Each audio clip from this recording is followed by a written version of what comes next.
බලමු කොහොමද මෙන්න මේ ටේබල් එකේ තියෙන බැලන්ස් මෙන්න මේ බැලන්ස් එක මෙන්න මේ කොලම් එකට ඔටෝමැටිකලි ඇඩ් කරගන්න කියලා. එතකොට අපිට කරන්න පුළුවන් හොඳම දේ තමයි මෙන්න මේතනට VLOOKUP එකක් දාගන්න එක.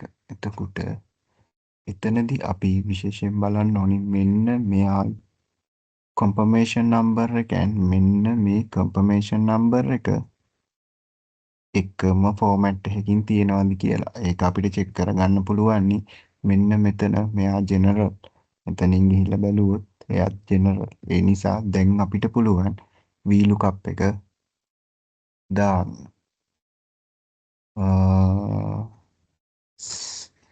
equal table VLOOKUP lookup එක මෙතන එනවා.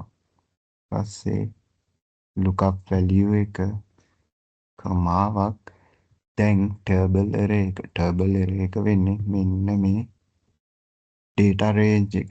දැන් අපිට මෙතනදී ඕනි color index number එක column index number එක.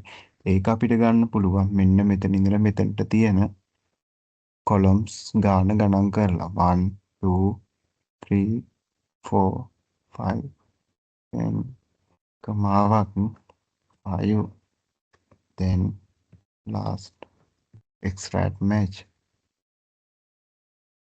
then enter.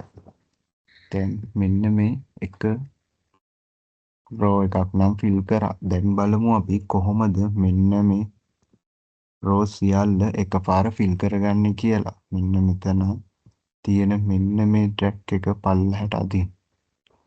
දැන් ඔටෝමැටිකලි ඔක්කොම මෙතන තියෙන වැලියු ටික අපිට අවශ්‍ය වැලියු ටික විතරක් මේ කන්ෆර්මේෂන් ටිකට අදාළ වැලියු ටික විතරක් මෙන්න මෙතන ඔටෝමැටිකලි ෆිල් වෙනවා.